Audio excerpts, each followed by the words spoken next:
Okay, hello friends. I'm the Rocky Mountain Picker. If you haven't seen my channel before, I go to yard sales, estate sales, thrift stores, and I look for undervalued items. That way I can sell them on eBay, whatnot, Poshmark, places like that, and see if I can turn them in for a profit. I'm out of the Rocky Mountains, obviously. This is in Japan. But well, I was able to afford this trip just through the sales I made off of eBay and stuff like that, all those other websites. And I have a full-time job. I'm able to pay all the bills with the full-time job. But then being able to do stuff like this, eBay made it possible. You know, all the hard work going in and looking for the deals. I wanted to show you a little bit behind the scenes because while I was in Japan, I definitely was looking for some deals. It's kind of hard to turn off the reselling, but I also wanted to show you some of the street food, stuff like that. So right here I'm at the Nishiki Market, and there was street food galore. There's beef wagyu, seafood. The seafood was incredible. It was just unreal. So much fun. And the only way I was able to afford any of this was through eBay, you put in the time and the effort, you go to yard sales and stuff like that, you can find really good deals and then turn it for a profit. And so this was a vacation. This trip was for fun, but it's hard to turn that off, you know. Right here, this beef wagyu that we got was some of the best meat I've ever had in my life. So I highly recommend Japan for anybody that's going there. I mean, it's kind of unreal how good the food was. You know, there's no preservatives. It's way less processed than in America, so I highly recommend it to anyone. This store right here is actually one of my, I guess I would say, bucket list. It was on my bucket list. I really wanted to go to Super Potato. And if you haven't heard about it or looked into it, there's a lot of better videos than mine, but I still wanted to show you what I found and what I saw. And Super Potato is just a store that's all about vintage and retro video games. So I just had a great time going here. Thinking about it, it was extremely small, but when you're in Japan, you know, space is at a premium. It's a very densely packed city, so anywhere you go in the city really is going to be really cramped and really tight. Tons of people there. You know, that's something that a lot of the videos that I did see before, they don't really talk about that as much, about how crowded everything is. But I still would go back. If I got to go to Japan again, I would probably go back and I'd probably buy some stuff. I actually didn't pick anything up there. But I mean, if you look at the racks here, it's just full of Sega Saturns and Sega Genesis, PlayStations, Game Boys. It was just unreal. This was one of my most look forward to places to go. Whether you're into video games or not, I mean, there's something for anyone. You know, I love the vintage video games. I love comic books and stuff like that, pop culture stuff. So this store was just one of my favorite places. This is kind of a tourist trap, you know, kind of touristy. They know that a lot of people know about this place, and so their prices are pretty marked up.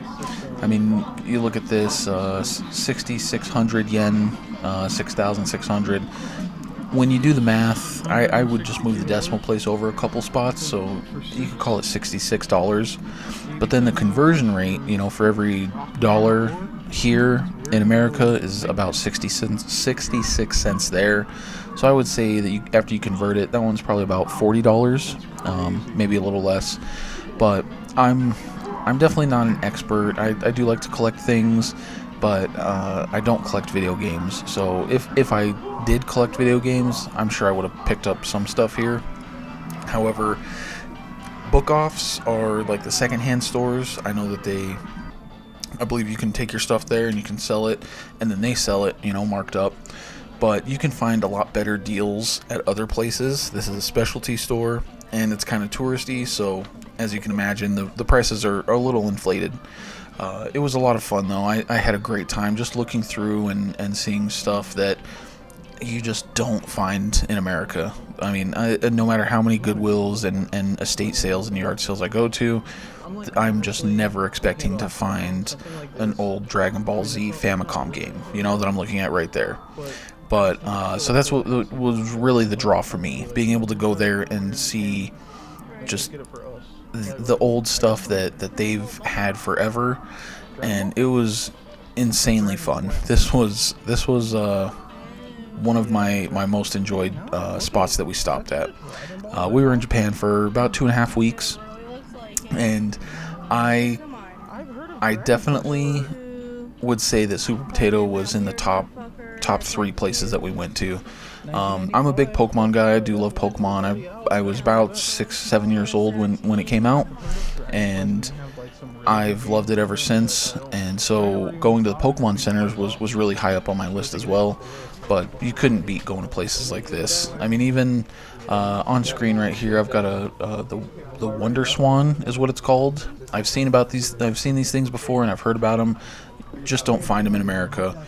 That one there was overpriced. I've seen some on eBay going for $40, $50. Really good working condition. You're going to find them for $100, $120, but the prices here just weren't for me. So this is the top floor of the Super Potato, and it's just so much fun being able to look at all the stuff and all the things that they have. The top floor, they actually have a full-on arcade. So I stopped here and I played a couple of games. My wife and her friends, they were off adventuring somewhere else in Japan, and this was just too much fun. I mean, who doesn't want to see a life-size Solid Snake right there, from Metal Gear Solid?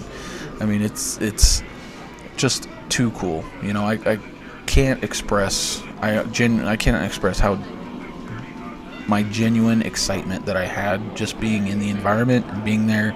I mean, this oversized Game Boy, it's too cool. I mean, I think I even had to reach out and push one of the buttons, see if it worked. It didn't, but it was just too cool. It was just like a kid in a candy store, And being a kid growing up in the 90s, I loved Pokemon, I loved anime, watching Dragon Ball, Gundam, stuff like that. This was, I felt like I was in a dream. It didn't feel real when I was there. It was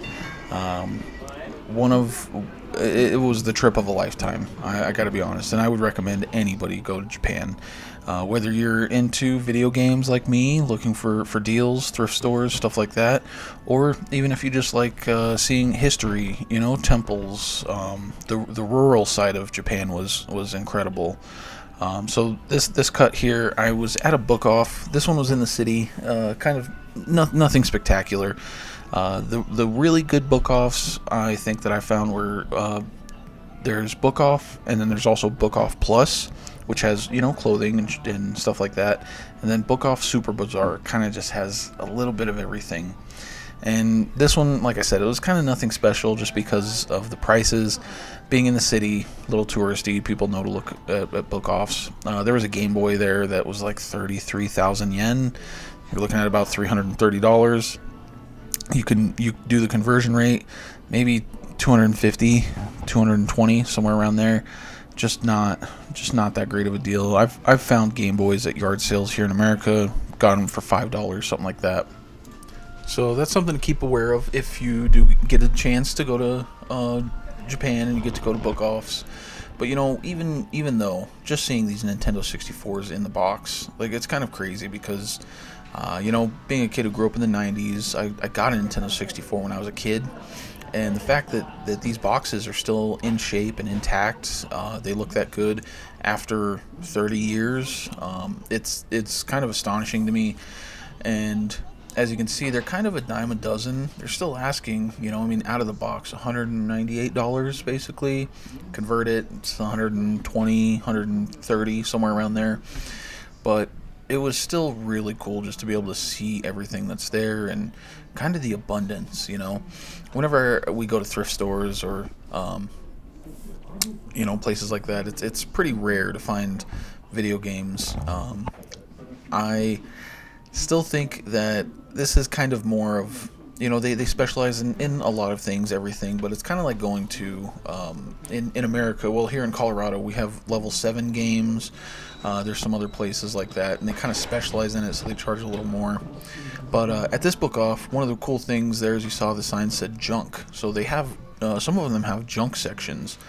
And this was in the basement, and so I was expecting, you can find, I've seen some people have, there's Game Boys in the junk section, and they're $10, $20, somewhere around there.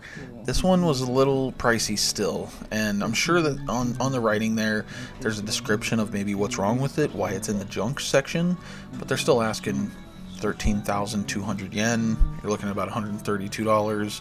Convert it, maybe $100. I mean, it's not a bad price if you're looking to get one for yourself, if you're looking to pick one up for yourself, but that's not the prices I was looking for, So I've seen other videos, other people picking up Game Boys and controllers and stuff like that in the junk section, and they were able to get them for a really good deal. Sometimes the screens don't work, the audio doesn't work, something like that, but sometimes it's more, it's more problematic. The motherboard doesn't work, but it's hard to tell. So I even was looking at these cameras here. You can see the same camera, if you have the box, it sells for $122. This one, I believe, was 2,200 yen. So you're looking at about $22, maybe $15. So that could be a really good come up. If I lived in Japan and I could just pick the stuff up, take it home, work on it, sure. Maybe if you knew what you were doing with it. But I'm just not sure what the issue was there, so that could be a really big come up for somebody. But for me, that just wasn't for me. I didn't know what the issue was, and maybe I can't fix it. Either way, I think the junk section was my favorite because the prices were a little bit better. Sure, there might be some issues with the stuff, but if you're technically savvy, I was looking for the junk Game Boys. I was looking for Game Boys that the screen doesn't work or the buttons don't work, something like that, because I do like to work on stuff. I like to tinker. When I was a kid, I was the kid taking the controllers apart and putting them back together, seeing if I could do that.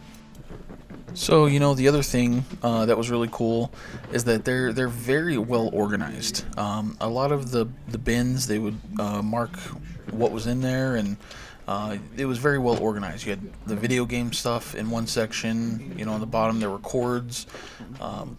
Decent prices. Like I'm looking. All the video game stuff was over here. 5,500 yen. It's about $55. You're looking at maybe $35, $40 for that Nintendo 64. It's a pretty good price. Just don't know what the issue is. And I mean, I really did think about like the Super Famicom, because I've never had one, and it's just too cool. It was really cool. Again, it was just the space in my bag. I didn't have a ton of space to be bringing this stuff back, so it was kind of tough. I did look through all of these bins looking for, that's that Game Boy thing right there. I start looking through, trying to find a Game Boy, even if it's just a shell or whatever it is. The junk section was definitely my favorite. I loved looking through here. I spent a lot of time in there. Didn't record everything, but not everything was worth recording. So I had a great time, even though I didn't pick anything up. This was one of the most anticipated Pokemon centers to go to. I was a little let down, but it wasn't anything to do with the Pokemon Center itself. I believe this had to be around 2 p.m. in the day, 3 p.m. It was later on in the day, so a lot of people get off of work. I can't remember if this was on a weekend or not. It was such a long time ago, and honestly, when you're on vacation, it's hard to keep track of the days of the week. But I did go to another. This is a Pokemon Center, and this was I believe the EX. It's the Mewtwo Pokemon Center. So on this same floor as a Nintendo store. And like I said before, everything's just very crowded. You could see how many people are around. It was kind of hard to get through and walk around, but I still wanted to show you what it was like and some of the stuff there is to see. Alright, so going into the Nintendo store first, just really cool to see like the statues that they have and all the stuff, all the swag and stuff they're selling. I mean, seeing a life-size Link is too cool. You got the Pikmin up there. They had just dropped the Mario Party Jamboree, the new Mario Party. So they were promoting that one. You got Isabelle and Timmy and Tommy Nook right there. Full-size Mario. It was too cool. It was just incredibly fun. They even have a Capcom store there, life-size Ryu. I mean, that's incredible. So I can't express how much fun I had.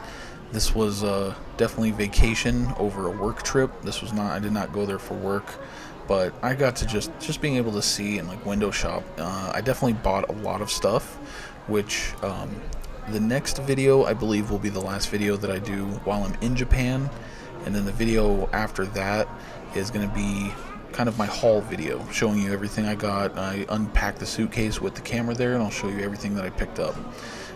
And then this was the Pokemon Center, and you can just see it was so packed. It was so hard to get any pictures or videos, but that's kind of the cleanest shot I got of Mewtwo in his, I don't know what you call that, in his tube, the test tube that he was made.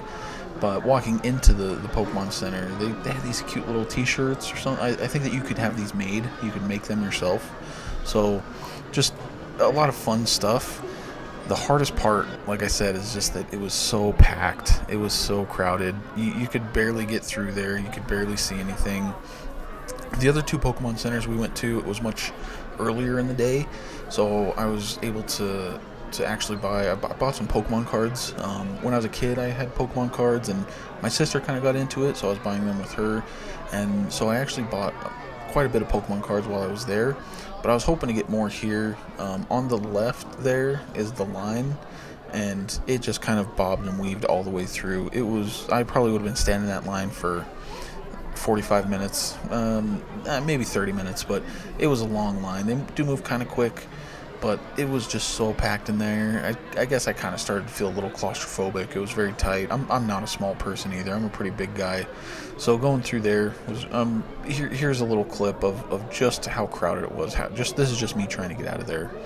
But I know there wasn't much reselling in this one. I'm going to be, like I said, the next video is Bookoff Super Bazaar. That one, I picked up a lot of stuff, and that one I think is going to interest a lot of you a lot more than maybe my last two videos. But then after that, I'll do a haul video. I'll show you everything that I picked up. I'm unpacking the suitcase, and I'll be able to show you everything that I got. And then after that, we'll get back to regular yard sales and garage sales. But I just want to thank you all for watching. I really appreciate it. You guys are my friends, and if you haven't, please like, subscribe, and watch the next one.